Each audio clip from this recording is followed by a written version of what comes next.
Jordan-Hare Stadium in Auburn as the Tigers welcome 19th ranked Ole Miss.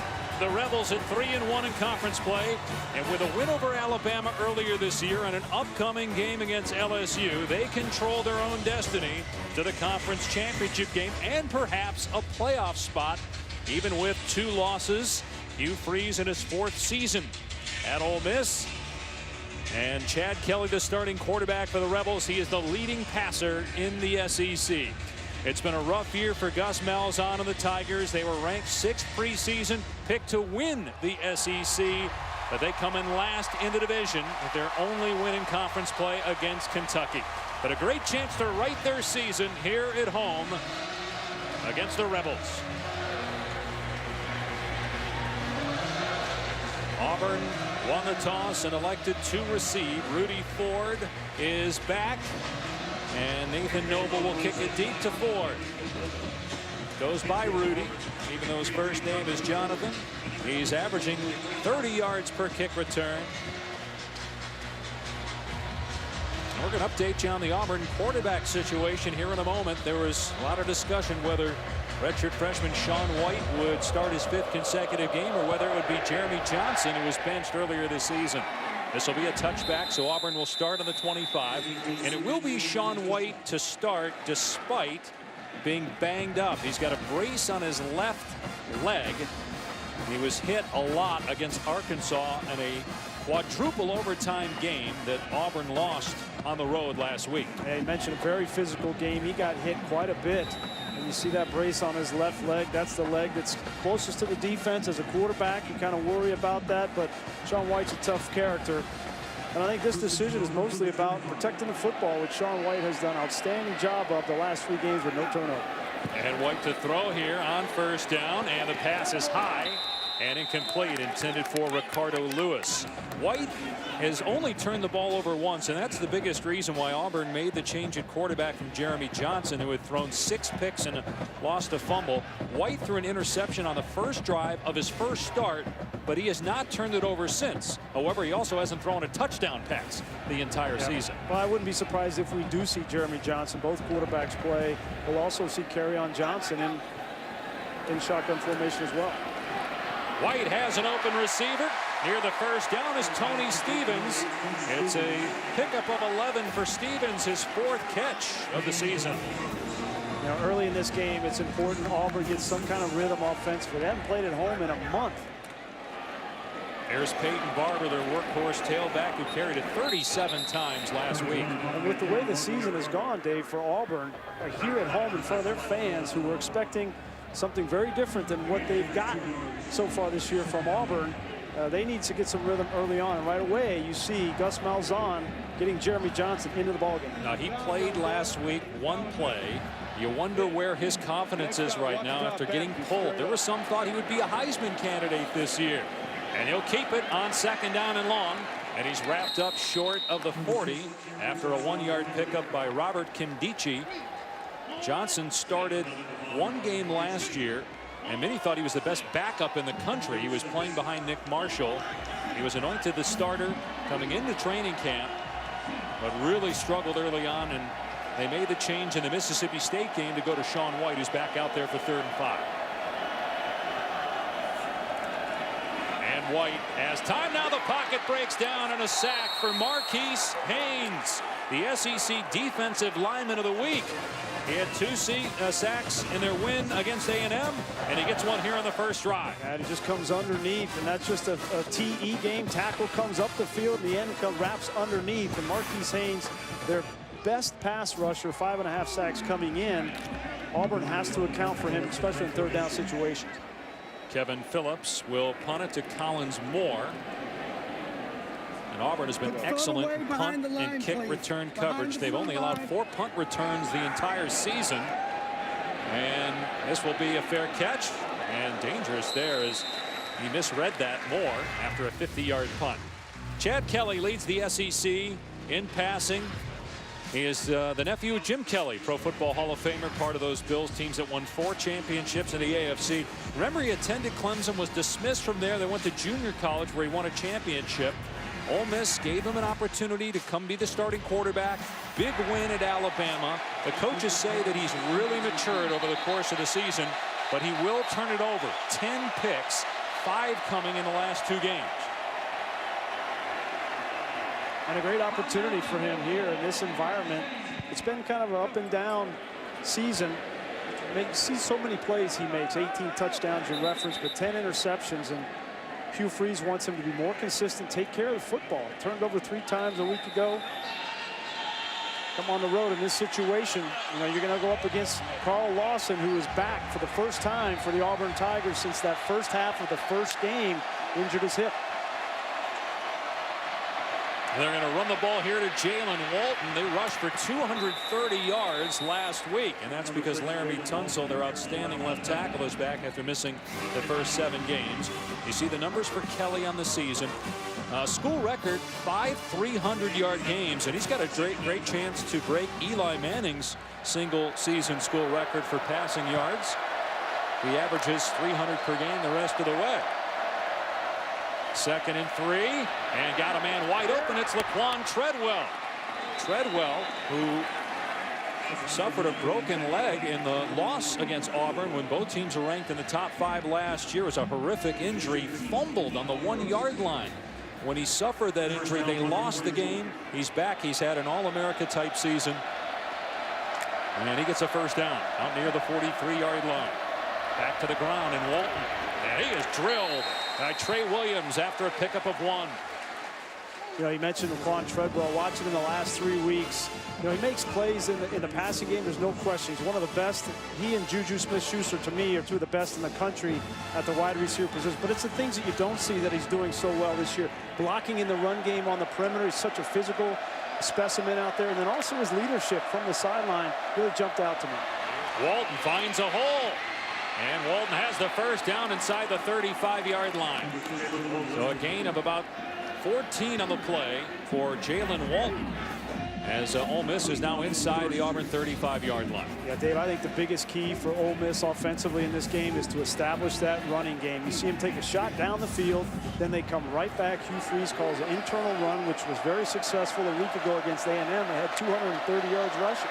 Walton already with 4 carries. Here's play action. Kelly on the rollout, and it's caught at the 20-yard line. Markel Pack, who had 5 catches in their win over Texas A&M, which was arguably their best played game of the season. Even though they beat Alabama, they had 5 takeaways in that game. Excellent pass by Kelly to Pack for the first down. They dominated A&M last week, ran the ball the best they have in 4 years. And they held A&M to under 200 yards of offense. Walton broke an ankle tackle attempt by Trey Williams, and he gets to the 15-yard line for about 3. Dontavius Russell eventually on the tackle. We talked about the 230 last week. Well, when you have maybe the best player on your team back, Laramie Tunsil, the left tackle, makes a huge difference in your run game. It's a huge difference, and Will Muschamp, the defensive coordinator, was telling us, you know, he's one of the best in the country at getting to the 2nd level and getting on linebackers. Be a key in this game. And here's Judd breaking free. And Judd close to the first down. Akeem Judd, they want to get him more work. He is technically the number 3 tailback. That's a guy that averages about 30 yards per game, but he can catch it out of the backfield too, and they will throw it to him. And he's got a little bit more size, which down here in the red zone inside the 10-yard line, you need a little bit more size. They've tried to get Judd involved. They'll use Jeremy Liggins, the 300-pound tight end. And he's in there now, Brian. Liggins. And they pitch it here to Judd. And Judd is dropped short of the first down. Blake Countess, a Michigan transfer, a corner they turned into a safety, made the play. It's 4th down, and Ole Miss will settle for a field goal try. Well, we talked about, and Tom referenced, the importance of 3rd down. They gave up the sack missed by Carl Lawson, first down scramble by Chad Kelly, but they don't give up. They bend, and they get a stop on 3rd down inside the 10-yard line. Gary Wunderlich, 12 of 15 on the season. Tough angle here, 27-yard try, and he hooks it through. Ole Miss on the board first, but that has got to be encouraging for Will Muschamp and the Auburn D. Getting off the field there on 3rd down, stopping the run. The Tigers have won 5 straight here against Ole Miss, going back to 2003. Rebels get a field goal on their opening drive, but Auburn, even though gave up some plays on that first possession defensively, able to hold their ground in the red zone.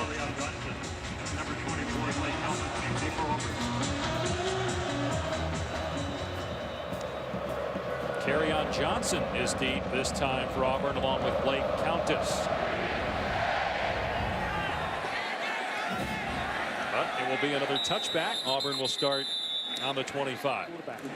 He'll keep it here on 1st and 5. Makes a nice move. And brought down at the 35. Got the first down as we check in with Tom Luginbill down on the field. Well, expect to see more of what we're seeing right now from Kerryon Johnson, because Shaun White does not look even close to being at full strength. They chose to move the pocket with him as he's rolling out, and he does not have the mobility. At the quarterback position throwing the ball, it's going to have to come from within the pocket. That's why Kerryon Johnson is going to become the X factor in this offense. Yeah, so you got options with White, Jeremy Johnson, Kerryon Johnson. We might see Jason Smith, too, getting some work at Wildcat as Kerryon Johnson keeps, but he won't go anywhere. Marquise Haynes, who had a sack on the first series, gets a tackle for a loss here on Johnson. Well, as soon as Kerryon Johnson comes in the game, Ole Miss, if you run this, guys, Ole Miss just going to get 8 or 9 guys in the box. And that time, Marquise Haynes, great read. You know, Auburn's just going to try to use Kerryon Johnson, much like they used Nick Marshall a year ago, with an athlete that he is, to get him out on the edge. But expect Ole Miss to really stack the box because Kerryon can't throw the football. He lost 3 yards, and now Jeremy Johnson is in at quarterback.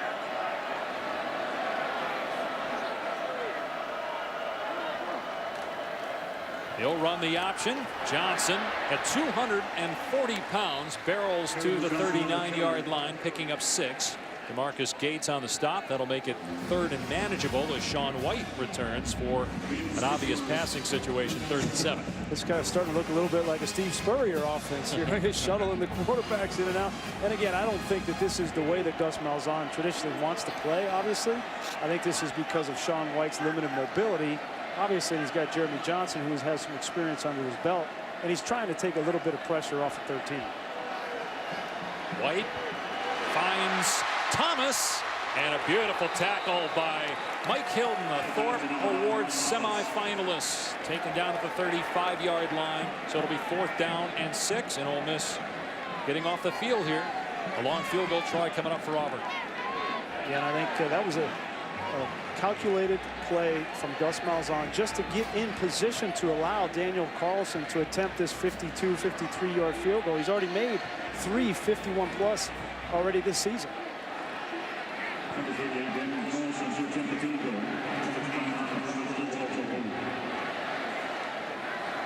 Saw him making 60-yarders easily in warm-ups. And this one is good. What a weapon. 4 field goals of 51-plus. And he ties it at 3. Taking advantage of a poor punt by Ole Miss as the Tigers get on the board. Daniel Carlson, fresh off the 52-yard field goal. He's one of the nation's leaders in touchbacks. You saw why in that last kick with that 52-yarder that would have been good from 60. And Ole Miss just watches it go through the end zone. So we go to Here's Kelly, and he throws it out in the flat to Pat across the 30-yard line. And he gets about 6. Brian, you see the impact right there. Even though it's on the backside of Laramie Tunsil in the offensive front, just manhandles the end man on the line of scrimmage, kind of setting the tone for how the line of scrimmage is going to play. Oh, yeah, Tom, you know, probably the biggest thing is they were able to move Fawn Cooper, who was playing left tackle, back to his natural position at right, where he's a much better player. Walton trying to pick a hole, does, and has a first down to the 36-yard line. I don't think it's any coincidence that, you know, you have 51 rush attempts, the production on the ground when Laramie Tunsil comes back into the game plan. I don't know if people truly understand how impactful the left tackle can be to an entire offensive unit. He might be the best player in college football. Seriously. Humble. And Kelly dives on it. He was already on the ground, didn't need to be touched. It's a 7-yard loss on the play. That ball was perfectly snapped right between the 1 and the 0. Just kind of take your eye off of it. Doesn't take much. That looked like it may have been a reverse. You saw Treadwell coming in motion. So 2nd down and 16 just to finish up on Tunsil. He missed 7 games due to an NCAA investigation and the extra benefits. Started last week, shut down Myles Garrett. And he's matched up on Carl Lawson. Keep an eye on this here at the top of your screen. 2 future NFL stars likely. And that pass batted down by Dontavius Russell. Got a paw, knocked it to the ground. It's 3rd and long. Now, we were talking with Hugh Freeze about Will Muschamp and this defense. See, there's no linebacker there, and they just come after him. 5 defensive linemen playing man-to-man coverage behind it. You know, Hugh Freeze said that Muschamp will have his flavor of the week, and that's probably going to be the flavor of the week for Will Muschamp. Get 5 defensive linemen on the field, use Carl Lawson in creative sets, and get after Chad Kelly. Going to be a short pass. Walton is drilled at the 26-yard line by Jonathan Jones, but did he go down? The ruling in the field was he was down at the 26, and then Walton got hit again as he got to the 36-yard line. He's shaken up. He still is short of the 1st down either way. The question is he down to the 26? That was the ruling, and let's see. The hand down, and the elbow down, so he's down there. And Walton did get off the field. Training staff will take a look at him. 4th down. Marcus Davis is deep. The last punt was not good by Gleason, but it did hit an Auburn player. He's punting with his left foot. And back to get the fair catch at the 26-yard line is Davis after a 49-yard punt. Sean White is in at quarterback. So is Kerryon Johnson. He gets the call, trying to get to the perimeter and tracked down at the line of scrimmage. So no gain on the play. Kendarius Webster and Trey Elston over there for the stop. Right there, Gus Malzahn really upset with his wide receiving core and blocking on the perimeter. And it is so loud, guys, down here, just to give you a sense of what Ole Miss is dealing with on offense. Those 2 things to me, the perimeter blocking for Auburn on this play right there, and then this crowd noise totally affecting Ole Miss. And Gus Malzahn upset, Lugs, about something there. You never see him get that hot. Here's a little bubble screen. Rock Thomas is free. And up near midfield before he's brought down. 23 yards on 2nd and 11. Great design there. You release the both front side guard and tackle and get downfield and get blocks for Rock Thomas. Gets their first explosive play of the day on offense. They're trying to get one more play in before the end of the quarter, and they will. Thomas, he gets leveled at the 49-yard line by Tony Bridges, a corner coming up and making a big hit on Thomas. That's the end of the 1st quarter. Auburn will start the 2nd period in Ole Miss territory as we're tied at 3 after 1 in the SEC West. Auburn in Ole Miss territory, and Kerryon Johnson in running the Wildcat. He'll keep it. He is pushed back at the 46-yard line for 3 yards, bringing up a 3rd down and 4. You notice that was Jeremy Johnson, the quarterback, number 6 there in motion, Grease. So coming out in a variety of offensive sets just to try and keep this defense for Ole Miss on their toes. Yeah, we were talking with Rhett Lashley, their offensive coordinator, last night. They have to find ways to create explosive plays. You know, they've been around that 8. They had 8 versus Arkansas, 9 versus Kentucky, but he wants to be consistently over 10, between 10 and 15. He said that's what Nick Marshall really brought to this offense, was he made these plays explosive. They've got to be more creative. 3rd down and 4. They fake the end around. White looking deep. Got a man. It's caught. Touchdown. Ricardo Lewis.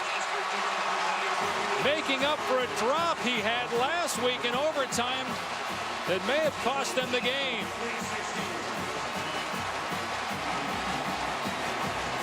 You talked about explosive plays. They get 147 yards on 3rd and 4. And give Auburn credit for doing it creatively. They don't have those really explosive players like a Nick Marshall, but they still have the creativity in the backfield. A little bit of misdirection, and Ole Miss falls asleep and allows Ricardo Lewis to insert right down the middle of the field. And folks, that is Shaun White's first touchdown pass of the season. It's his 5th start. He had not had a TD pass prior to that throw. Beautiful design. Lewis wide open. And Auburn is on top. 10-3 here at home. So Shaun White with his first touchdown pass of the season in his 104th attempt. And talking with Gus Malzahn yesterday, the head coach, he said last week in our game against Arkansas, even though we lost, I finally felt like we were seeing an Auburn offense again. Yep. And they look sharp here in the first half of this game, leading 10-3. Well, Shaun White didn't have a touchdown pass, not because of it was an effort, because he put the ball in the hands of Ricardo Lewis. He just dropped it last week. Another touchback. Let's see how the Rebels respond. Kelly will throw on first down and fires back shoulder complete to Stringfellow. And they're going to say the ball hit the ground. It's incomplete.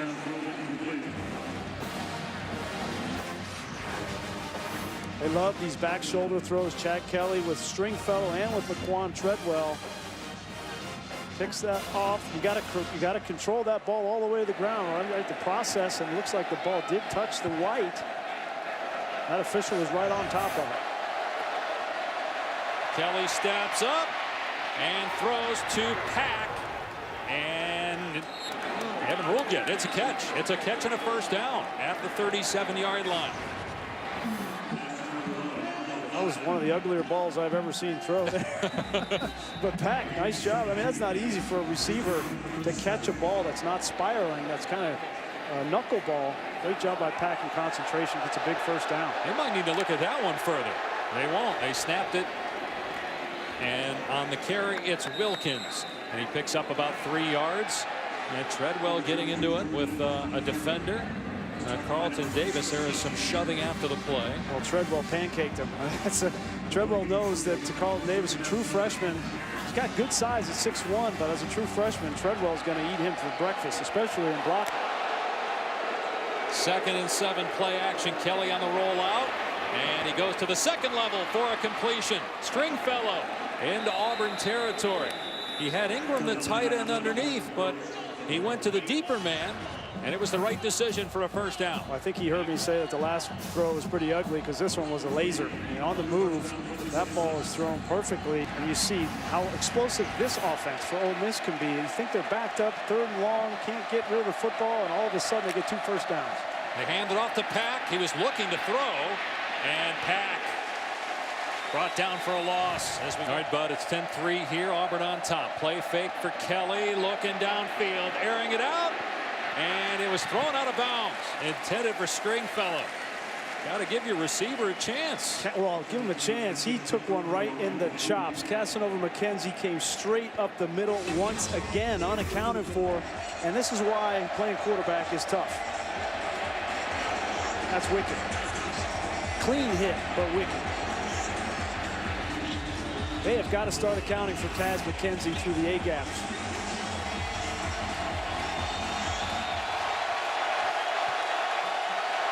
SEC bottom feeder in terms of defense. Last in points allowed, last in total defense, but holding Ole Miss, the best offense, statistically to 3 points. Kelly takes off.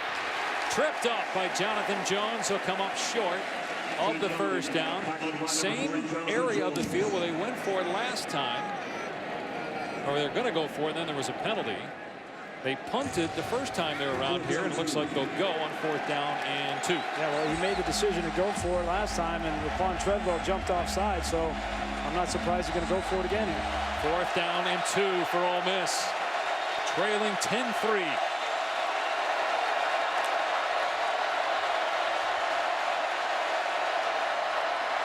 Time to throw, a completion and a first down to the tight end, Evan Ingram.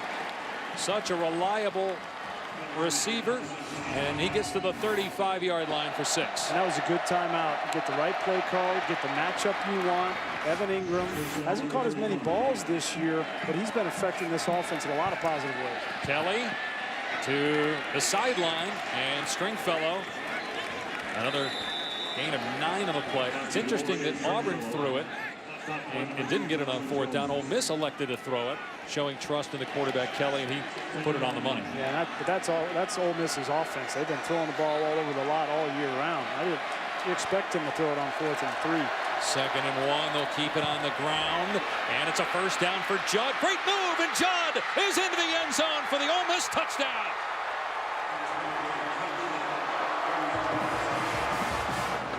We talked about Ingram making the big 4th down catch. He hasn't caught as many balls this year, but he's been doing things like this, blocking in the run game. Here he is right here. He's just going to get the cut block on Devontae Lambert, and that's what springs Judd free for the touchdown. It's not about how many catches you get all the time, and Ingram has been unselfish, and you see some of the moves in the secondary from Akeem Judd.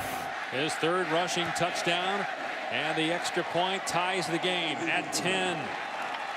So Auburn fans will certainly wonder why Auburn went for it on 4th down after Ole Miss scores to tie it. Ole Miss kicking off after the touchdown, and we'll have another touchback as Countess takes a knee. Here's a screen to Thomas, and Thomas across the 25, spun down. If he had broken that tackle, he might still be running. And Auburn will use its final timeout, or is this going to be a measure here? He didn't get the first down, so they're going to run the clock. Auburn didn't call its final timeout. I think Gus Malzahn thought that it would be a first down. They got to hurry. White, and it's incomplete. Now we're told they did rule a first down. The guys carrying the sticks still had 2nd down over there. They didn't have the sticks lined up, but they did stop the clock momentarily to reset at least the football and then wind the clock. 16 seconds left. Now they're going to bring Jeremy Johnson into the game. Throw it deep. Be careful here in this situation. That last pass by Sean White, they were not on the same page with the back. That could have been intercepted.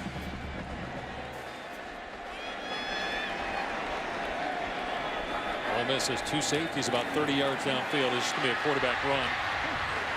And probably the final play. The half of the ball is out. They rule him down at the 31. It was picked up by Haynes.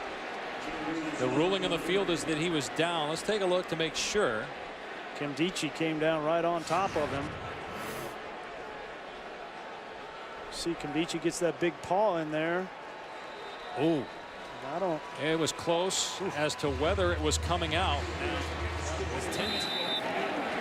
And that's huge. That's points for Ole Miss. Again, it's 10-10 at halftime. Almost a turnover by Auburn. But we're all even at the break. And the Lexus halftime report is coming up. Adnan Burke and company. 10-10 here at Auburn.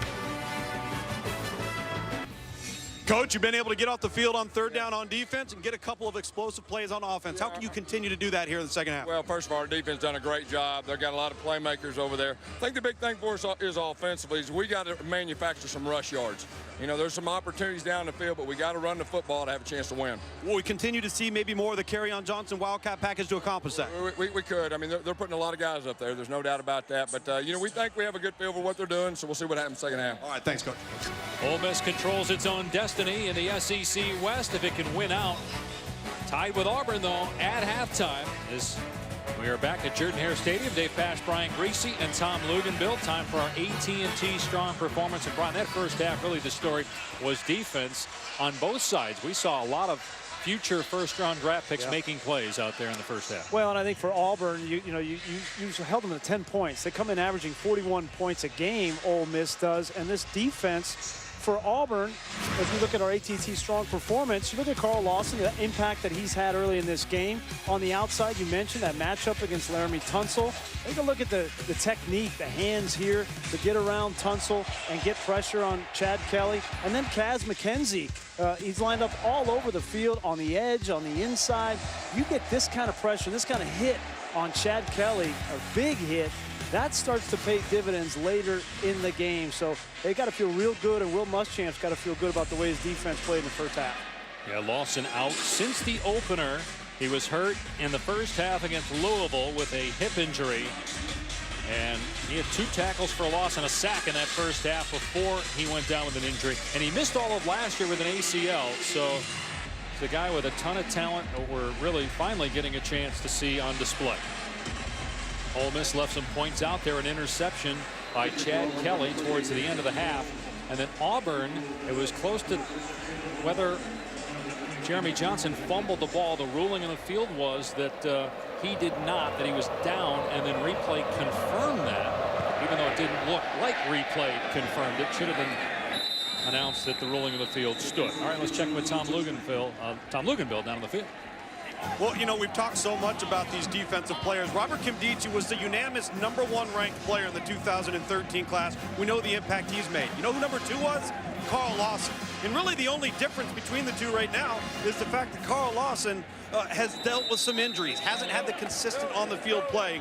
Brian, we've seen Myles Garrett in person, Joey Bosa in person. I don't know if there's a player defensively in college football that affects the other 10 players on the team the way number 55 does for Auburn. Great leader, great emotional leader, and they call him the alpha dog. Kelly rolling out on first down, dumps it off to his tight end, Evan Ingram.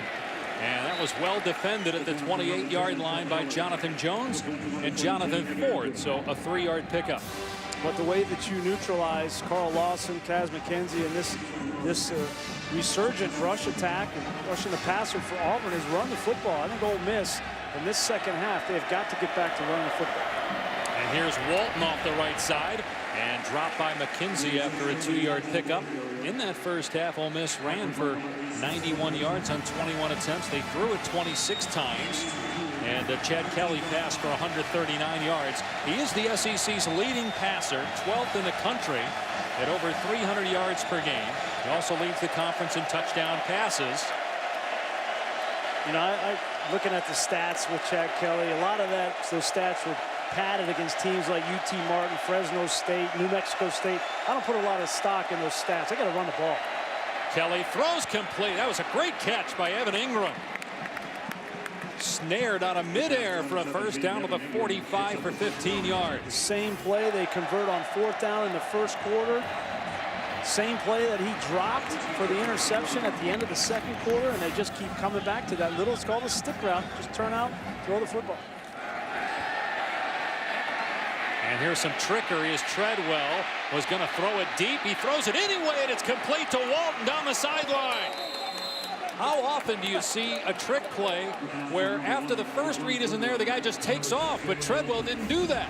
He acted like a quarterback. I mean, how much more can Laquan Treadwell do? It's covered downfield. Well, now I'm going to push up in the pocket, keep my eyes downfield, just like they teach the quarterback, and he finds his running back for a big game. That's outstanding. He's rolling left, throwing left. Now Kelly to Treadwell. He'll do what he does best. Stiff arm one guy, make the second guy miss, and get close to a first down at the 24-yard line.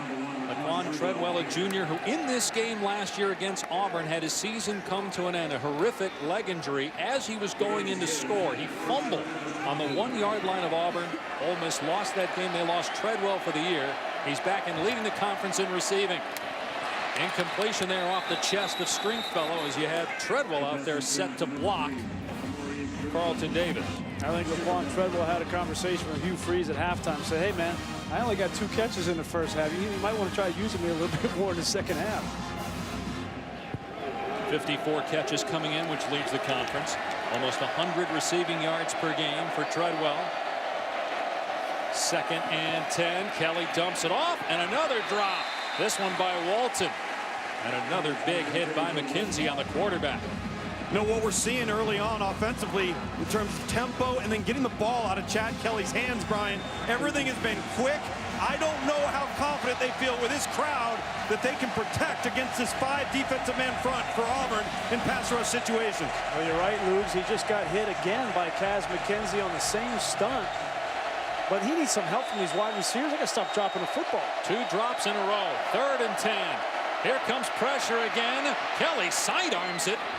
Stringfellow dropped at the 20, well short of the first down.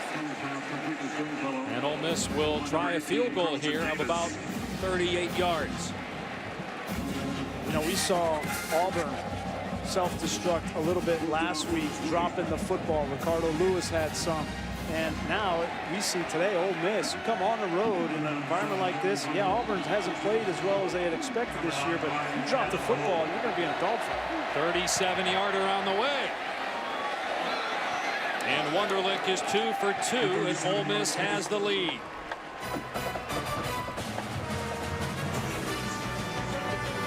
That's even more crazy. Right.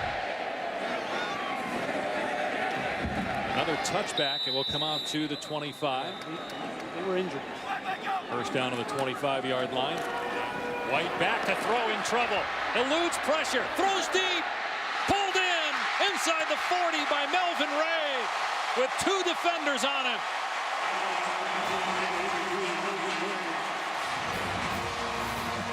Fidel Brown and Marquise Haynes meet at the quarterback, is just about a half a yard too deep. Great job by Sean White of stepping up into the pocket and giving Ray a chance downfield. 45 yards on the pass play. Inside the 40-yard line, they'll hammer it between the tackles. Robinson inside the 30, slips another tackle. Robinson carrying the pile down to the 15-yard line. A 22-yard run with defenders on his back. 230 pounds. You can get that going downfield, downhill. Hard to get him on the ground. Here he is again. They don't want to touch him. Oh, he lowers the shoulder, crushes a DB, and gets the first down. C.J. Hampton tried to make the play. Robinson said, no way. Taking him out. You're going to get the same play from Gus Malzahn. You get this thing rolling, you're going to see Devon Robinson between the tackles. Here it is, and this time they get him. Good play by Carlos Davis, a corner, not afraid, came in there low and made the hit, upended the back. 2nd and goal. Well, you know this Ole Miss defense has a lot of pride. You know, they give themselves that. You give yourself a nickname, you better respond. You know, you can't just lay down when a guy like Devon Robinson's running over you. Jeremy Johnson coming in now. A controversy at the end of the half when they were just trying to run off the clock. He went down. It appeared that he may have fumbled. The ruling in the field was that he was down. That replay confirmed it. 2nd and goal. And he's looking to run here. He'll get to about the 3-yard line, bringing up 3rd down and goal.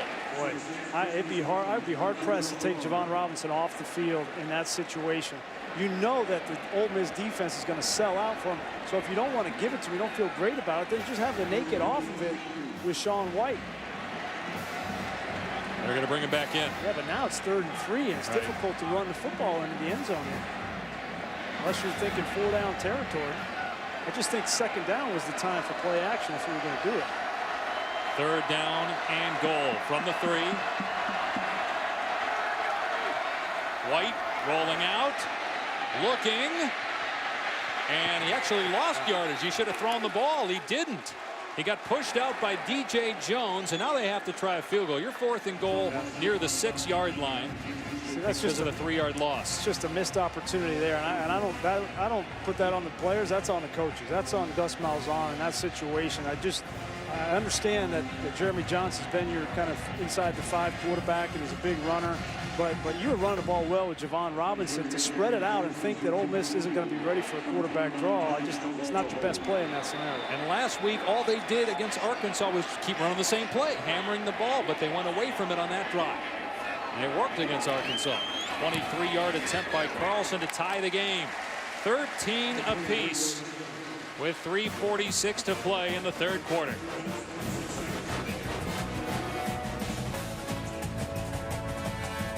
Auburn put together a nice scoring drive, but it stalled. They went away from Robinson when nobody could stop him, although I guess on 1st down they did take him down at the point of attack. But he had 47 yards on 5 carries on that drive alone. Yeah, I think the point is, what I'm trying to say is I don't know that you give the ball again to Javon Robinson in that 2nd down scenario, but at least you know what the defense is going to do. And if I'm a play caller and I know what the defense is going to do is sell out to stop Javon Robinson, it's easy for me to dial up a play where I can get the ball in the end zone off play action.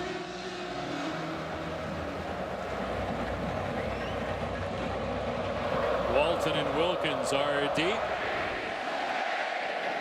And with Carlson kicking off, he can pretty much guarantee there's going to be a touchback. How about Auburn's defense holding the top scoring team in the conference to just 13 points? A lot of time left though. Judd trying to find a running lane, and he gets stood up at the 28-yard line. 3 yards. Maurice Swain made the stop. They are stout defensive tackle with Devereaux Lawrence. You talked about him earlier making a play. Maurice Swain, Montravius Adams, Dontavius Russell. Well, I think it's kind of lost that they're playing in a new defense too. Will Muschamp brings in a new scheme. They got to get used to it. Kelly throws, and it's caught by Treadwell. Lunges for the first down at the 35-yard line. But I think, you know, everybody assumed when Will Muschamp came over to Auburn that this defense would just be gang lights out right off the bat, and that's just not the case. It takes time to install your defense the way you want to play, and so far the best unit on the field today has been this Auburn defensive line. And again, when you don't have your best defensive player, Carl Lawson, he impacts that entire group. Such a fiery leader as well, holding guys accountable. That pass is tipped and caught by Treadwell, almost intercepted by Ford. Treadwell stayed after it. He probably should have just, well, he did get 1 yard, I guess, second down. Well, if Laquan Treadwell doesn't fight back for this football, that's a pick six. And we've seen that a couple times this year where Chad Kelly will throw a 50-50 ball and it could be picked and his receiver bails him out. 2nd and 14. Kelly with time over the middle. Treadwell with the grab and a first down. And he won't go down to the 45-yard line.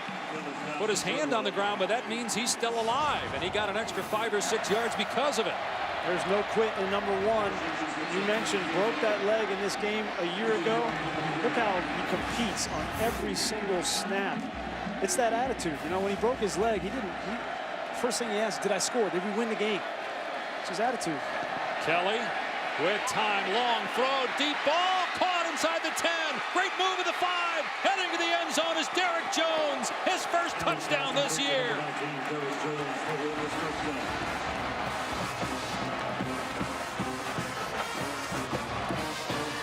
Laquan Treadwell, look at him. You know, you talk about leadership, coming off the sideline, celebrating with Derek Jones' first touchdown. We've seen that time and time again this season.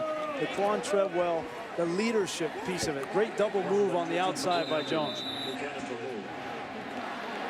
The 19th touchdown pass that Kelly has thrown on the year. That's the most in the SEC. So the defensive stop and then the lengthy drive for a touchdown to take a 7-point lead. Yeah, so take a look on the outside. Just a little stutter go. Great design there by Hugh Freeze and the offense. You know, in order to do that, you need time. And to get time, you typically will roll out. Nice little half roll. Good protection. Montravius Adams doesn't get there in time. Big play. You got to show you care about your fellow wideouts. You know, you care about everybody on the team. And it's not just coming out to celebrate, Dave. Last week he came out against Memphis. They miss a 3rd and 1 short yardage situation, a big play, come up short, and the first guy on the field is Laquan Treadwell to rally his troops. It's been impressive to watch his growth in that area. By the way, Chad Kelly in this quarter, 11 of 15, 156 yards and that touchdown. Another touchback. It will come out to the 25. Well, here it was last year. Treadwell with these two teams ranked in the top 5, going in to score. Fumbles, a horrific leg injury, but he worked hard to come back, strengthen that leg, and he again is considered a first-round pick. Could be the first wide receiver taken if he comes out. He's a junior. Well, he's the SEC in receiving. I think he's better, Dave. I think he's better than he was before the injury. And sometimes that happens. Sometimes you see it go the other way, obviously, where you just can't recover from something like that. But the amount of work, the sweat, and the heart that Laquan Treadwell put in the offseason to get ready for this year certainly has paid off, because I think he's better than ever. Let's see how Sean White responds. The redshirt freshman quarterback making his 5th career start. Got a pass deflected at the line, incomplete. Sean White from Boca Raton, Florida, threw his first touchdown pass of the season in the first half. Javon Robinson driven to the ground by Denzel Kimdichie, older brother of Robert. He's much smaller than Robert, but made a big hit. Two-time All-SEC player, came in leading the Rebels in tackles. He is a senior. Weighs 208 pounds. Ndichi weighs about 308. Or Robert, anyway. I guess we know who got to eat first at the house. Even though he was younger. 3rd down and 10. And got single coverage. Lewis is open. What a throw by White. A near perfect pass by Sean White. He hobbles down the field with that injured left knee. There is a penalty marker down, though, at the 40-yard line. There's a nice pump. You'll see him pump the screen on the outside, and that allows Lewis to get behind the defense. But look at this throw. You're right. I mean, it's just on the money. That flag is down at the 40-yard line. Auburn has one penalty. I'm not sure where they think there might have been offensive pass interference. I mean, the flag was thrown at the 40, which was 15 yards downfield. Not sure what they were. I'm not sure what they were looking at. So no penalty. 1st down at the 29 of Ole Miss as Auburn looks to tie the game on this possession. Again, remember, this is the area of the field where Gus Malzahn loves a little trickeration. And they bring in Jonathan Wallace in the slot, who's a backup quarterback. Javon Robinson is in also a tailback, and he'll get it straight ahead. And he's inside the 25. They try to tackle him by the jersey, and that doesn't work. He gets 7 yards. Now, here's the area where you're going to see them go real quickly, and they're going to run the same exact thing. But then after they get it, watch what this coaching staff does here. Robinson again. Great patience that time. Waiting for the hole to open. And he gets to the 12 for 9 more yards. Now look at Gus Malzahn. They're getting the thing set. They're going to go, but they're holding off because they want to see how Ole Miss aligns. Then they're going to get set and run. So he's slowing things down here in the red zone. It looked like Ole Miss might blitz. You saw Tony Bridge creep down. Yeah, you see Gus right there saying, is he coming? Is he coming? And then he makes his call. It's hurry up to get the defense to declare and then get the right play call. Move the fullback over there. Here's Robinson, and good play made by Ndichi at the line of scrimmage. No gain on the play. 4th quarter coming up from Auburn. Ole Miss leading by 7 over the Tigers.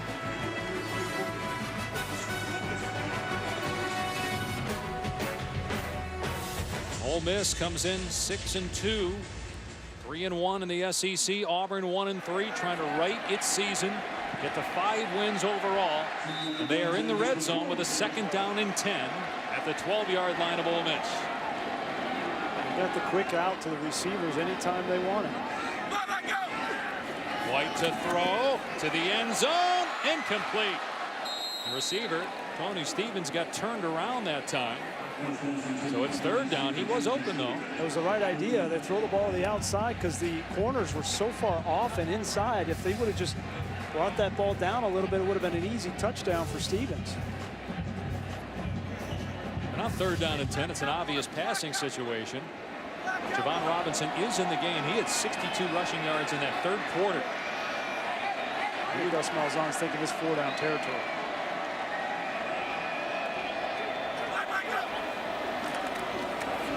White over the middle, caught inside the 5. Davis flags down, and Davis is ruled into the end zone for the touchdown.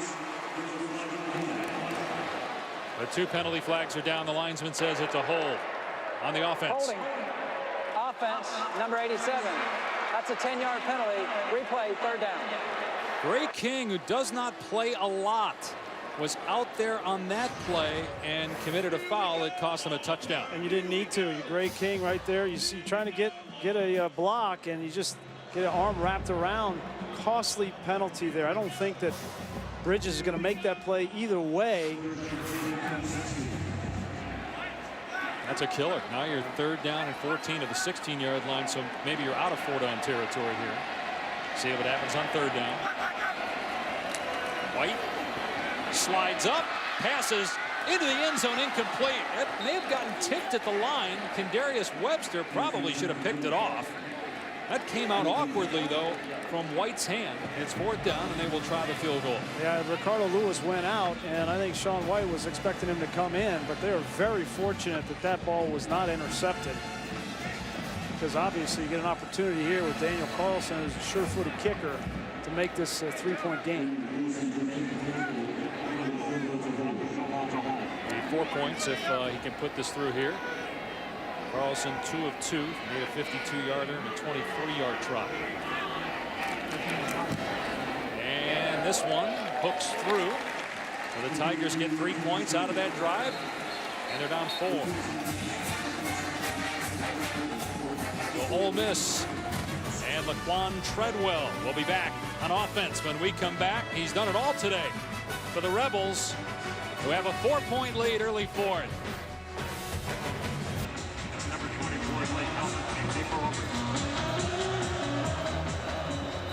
Speaking of the playoff, will the SEC winner get a spot? If it's Ole Miss, the Rebels actually control their own destiny. They're 3-1 in conference play. LSU is unbeaten. Alabama 4-1, but Ole Miss handed Alabama its lone loss. LSU has to come to Ole Miss on November 21st. And I think Ole Miss controls their own destiny in the SEC. I'm not so sure that they control their own destiny in the playoff. They went out, have 2 losses. I think there's a lot of other teams like Stanford, you mentioned. You know, the Big Ten champion may have 1 loss. Clemson, you know, Baylor, TCU. It would be hard to, as you see Akeem Judd here. Oh, great run by Judd out near the 40-yard line, picked up 14. But it's not a foregone conclusion that that 4th spot would go to a 2-loss Ole Miss as an SEC champion. I think for that reason, the rest of the SEC is rooting against Ole Miss for the rest of the year. Tom, you agree with that? I agree with Grease. I think there's too much football to be played. What we're seeing is in this quick screen out here, DeMaurier Stringfellow, another great block on the perimeter right there by Laquan Treadwell. We're going to draw a penalty here and see what happens. But here's the thing that's going to take place. The meat of the Big 12 schedule is coming up. So we don't know TCU, Oklahoma, Baylor. We don't know what's going to happen with Notre Dame as they face Stanford later. Offense, number 1, 10-yard penalty. Replay, first down. Hey, Luke, since you were doing play-by-play, I'm going to do a little analysis. You're both wrong. If they win out, they're the SEC champs with wins over Alabama and LSU. They're getting in. I don't agree. Well, you're going to have teams like Stanford, Clemson, the Big Ten, and Baylor or TCU that are going to be there. It's not a foregone conclusion, is what I'm saying. Could happen. How many unbeaten teams are there? I guess that's the question. Do you have 4 unbeaten teams? No, but you'll have a conference champion with 1 loss instead of 2, potentially, like Stanford. First down and 12. A spot foul. Ball on the 37 of Ole Miss. Kelly with time, lets it fly, and it is tipped incomplete. Man, Attaboy almost caught that off the redirection from Ford. Every time Chad Kelly wants to push the ball down the field, he's getting pressure in the back. This time he's just throwing it up. That's a 50-50 ball again. But he can't be accurate when you're throwing off your back foot like that. He's been hit time and time again by McKenzie. That time it's Lawrence. It's difficult to push the ball down the field when you can't step into it. See the numbers for Kelly, over 300 passing yards. Throws an interception. Picked off by Chris Frost. His 2nd interception of the year. Kelly's 2nd of the game. Not only is it hard to push the ball down the field when you have pressure, but it's also difficult to see dropping linebackers. Here's Chris Frost right here. You're going to see he's just going to hide behind the defensive line. I don't think Chad Kelly ever sees him. You get pressure from Lawson. He tries to fit it in, and Chris Frost makes a great defensive play. So Auburn will get possession in Ole Miss territory. The Rebels lead the country in most turnovers, and that's 2 picks by Kelly. Kerryon Johnson is in as the Wildcat quarterback. They going to pitch it to Jeremy Johnson. He's going to fire deep. Triple coverage. It's caught anyway. Inside the 5 by Tony Stevens. 1st and goal, Tigers. 45-yard pass play by Johnson. And Trey Elston, the safety, is upset. He thought Tony Stevens pushed off, and I think I agree with him. Tony Stevens was down inside the 5, just giving him a chance, but look at him push right there, the hands on the back. That should have been called offensive pass interference. Yes. He got away with one. You're right. Instead, it's first down and goal at the 3. Peyton Barber, who hasn't touched it here in the second half, he's in. White gets under center to take the snap and pitch it to Barber. And Barber is lifted off his feet and stood up for a loss of 1 at the 4-yard line. Trey Elston took out the fact that he didn't get the penalty flag. He took it out on Peyton Barber. He came up from the safety spot and brought the wood. Now, was that by design for White to, at the last second, go under center? If not, why did he do it? Yeah, I think they're trying to be creative to create these opportunities to get the ball in the end zone. Gus Malzahn, one of the more creative coaches in college football, and Rhett Lashley, it's just another way to try to confuse the defense. White to throw, end zone, great catch by Lewis, but he was out of bounds, incomplete. It'll be third down and goal. Lewis had a touchdown in the first half. Well, I like the call here, you know, taking an aggressive shot to the end zone. Ricardo Lewis has been sure-handed in this game as opposed to last week. He's rebounded, but just about 6 inches away from being a catch. You get a field goal, gets you within 1. We'll see what kind of play call we get here if you're thinking they're in 4-down territory from the 9-yard line. White, and it's dropped. Brock Thomas. Like they had that set up too. 4th down, and now they'll have to kick a field goal. Yeah, they were trying to set up a screen. They released the left tackle, Sean Coleman. He came out and got a kick-out block, and Rock Thomas was going to try to cut it up underneath. It would have been interesting because big Robert Condici was barreling down on him as well. It might be why he didn't catch that football. Carlson has been perfect today, 3 of 3.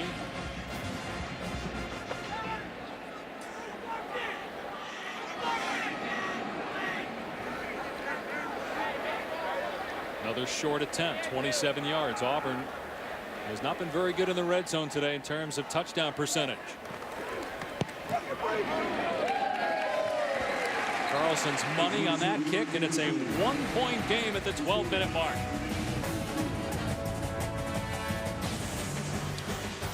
There was the gentleman that invented the college football playoff. If you've seen the commercial, it's Halloween. Dressed up as Larry, I believe is his name. You know, that's a great costume. You're guaranteed to get on television if you wear that to the game. Smart man. What are you going as tonight if you get home? I think I'll be a sports broadcaster. Kids are going to be Dracula. No, I like the old-fashioned skeleton, Dracula. In other words, you're just going to get home and go like that. And yeah. You're going to be an announcer, okay?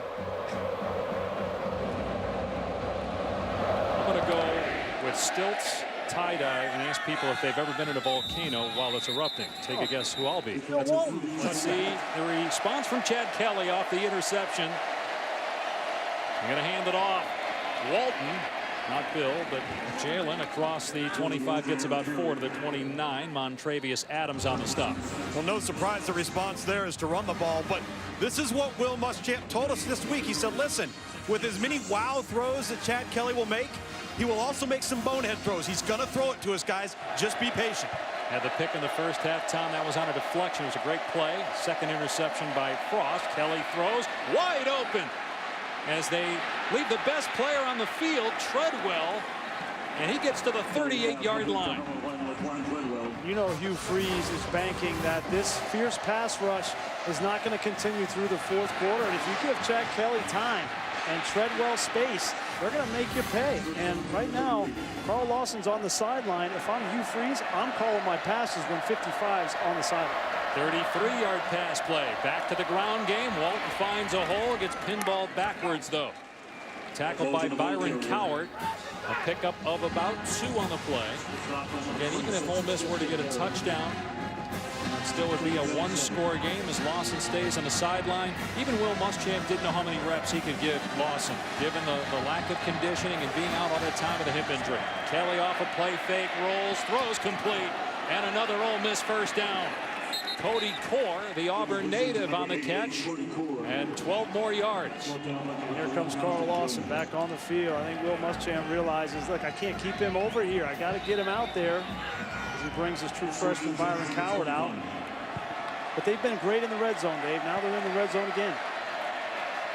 Throws a little bit behind. Attaboy Joe gets a block, though, from Treadwell. And a gain of about 4. Neither team, though, has a touchdown in the red zone. Both teams have had to settle for field goals, and they're on the cusp of the red zone right now, just inside the 21 for second down. The defenses have been stout. 3 times each team have been with a possession in the red zone and 0 touchdowns.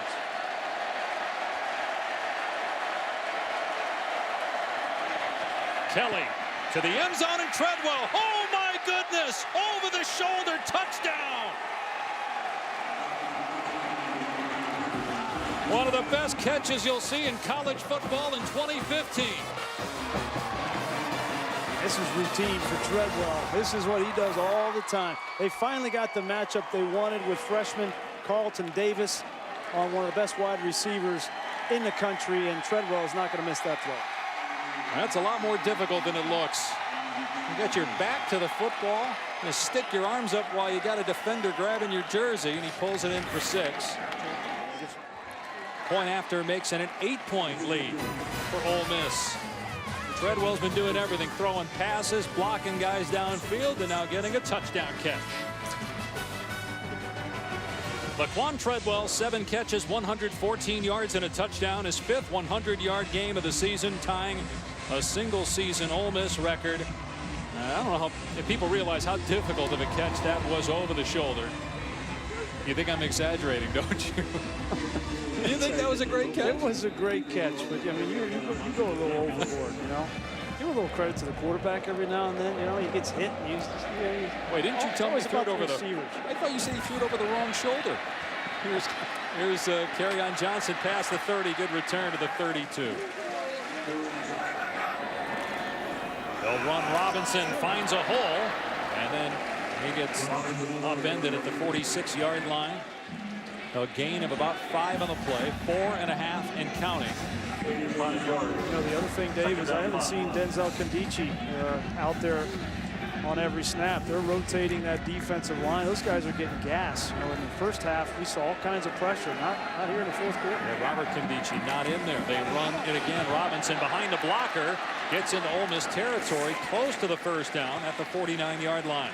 As you can see, Brian, they're trying to go fast here, but what Gus Malzahn's having to do is get Javon Robinson a line and true freshman Chandler Cox, 27.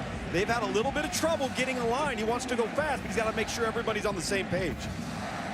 Kondichi is in, by the way, Luke's here. He was on the sideline, but he's in now. It is a first down at the 49. Auburn played a 4 overtime game last week. Could we be headed there again? Robinson on first down. He gets mauled after a gain of about 1. You had DJ Jones and Christian Russell in there. And Sean Coleman, the left tackle, slow to get up.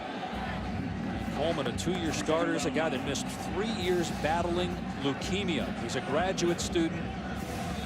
He's probably their best offensive lineman. Stay in the game here, 2nd and 9. White off the fake. Laser beam that's dropped at the 30 by Melvin Ray. Another excellent throw by White. And another drop by Auburn. Boy, you got a gritty quarterback playing on one leg. He's been harassed most of the game. You throw a dart out there, just like last week, Dave, just like last week. And instead of Ricardo Lewis, now it's Ray. And you start to wonder mentally how this wide receiving core is going to respond. 4 of 7 passing on 3rd down. He threw a touchdown pass on 3rd down. It's 3rd and 9. Here comes pressure from Ole Miss. White hit, and that pass off the mark, and White is shaken up. Mike Hilton creamed the quarterback. That takes your breath away there. That hit right there. You try to throw that ball, and a guy coming at full speed, he can't breathe right now. Well, and you got 4th down. You got to go for it. Do you send Jeremy Johnson in here, 4th and 9? Gosh, that hurts. Or do you just say, okay, Sean, you got to get this play? I might call a timeout and let him catch his breath. Come over on the sideline, call a timeout, and get the right play, because this is the game. They send the receivers out. 4th down and 9. White pumps, looks, goes down the sideline, and it's overthrown, incomplete. Elston may have just tried to knock it down. What'd you think of the call? no chance. There was no chance there. And I think you just called the timeout. Get the right play called. You can't take the timeouts into the locker room. It's the biggest play of the game, and you got to get the best play call. Gus is probably thinking, well, we'll save the timeout for defense, but look, that was it right there. You're in Ole Miss territory. You had to convert that 4th and 9. Your quarterback just took a huge lick. He's already hurt because of the left knee injury. You got to put yourself in the position of the quarterback. You take that kind of hit to get back up. It's hard to know where in the world you are, much less execute on a 4th down play. Call the timeout so he can catch his breath. Bottom line is, though, Melvin Ray makes that catch. We're not even having this discussion. Yes. At a drop at the 30-yard line of Ole Miss. Still a shot here for Auburn if they can get a 3 and out. Again, 1 timeout left. Ole Miss will keep it on the ground with Walton. And Walton pushed back. He got to midfield, gain 2. Auburn will save the timeout. See what happens here on 2nd down and 8. Yeah, well, that timeout's worth 38, 40 seconds. So if they get a 1st down here, it's going to be a moot point. If Ole Miss hangs on, this would be a huge win. They'd be 4-1, tied with Alabama, a half game back of LSU. LSU and Alabama play next week. Ole Miss has already beaten Alabama, still has a game with LSU. That is in Oxford on November 21st. Ole Miss has Arkansas next week, then they get their first bye of the season. Walton again, and Walton has the 1st down. And that might be the ball game. 170-pound back, Jalen Walton between the tackles, able to get the 1st down. Good blocking up front.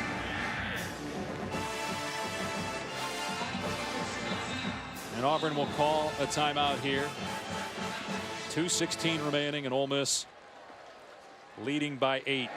Maybe the biggest factor in their favor is they've been able to rush the football the last 2 games. 230 against A&M and another 150 here today. They just got to hold on to the ball here in the last couple plays. Walton gets to the 36-yard line for 4 more yards. The next snap will come with about 1.5 minutes on the clock.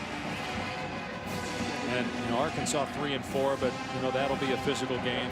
Obviously the Egg Bowl, always something at stake. And LSU will have the Alabama game coming up next week. See if that team's still unbeaten by the time they meet in Oxford. LSU seems to be the best team in the SEC right now, although Alabama has looked really good as well since the loss to Ole Miss, where they turned it over 5 times. Walton stood up and forward progress to the 28. Auburn came out of there with the ball, but they ruled it forward progress was stopped, so they can't review that. And the next snap, 3rd down, will come with about 40 seconds remaining.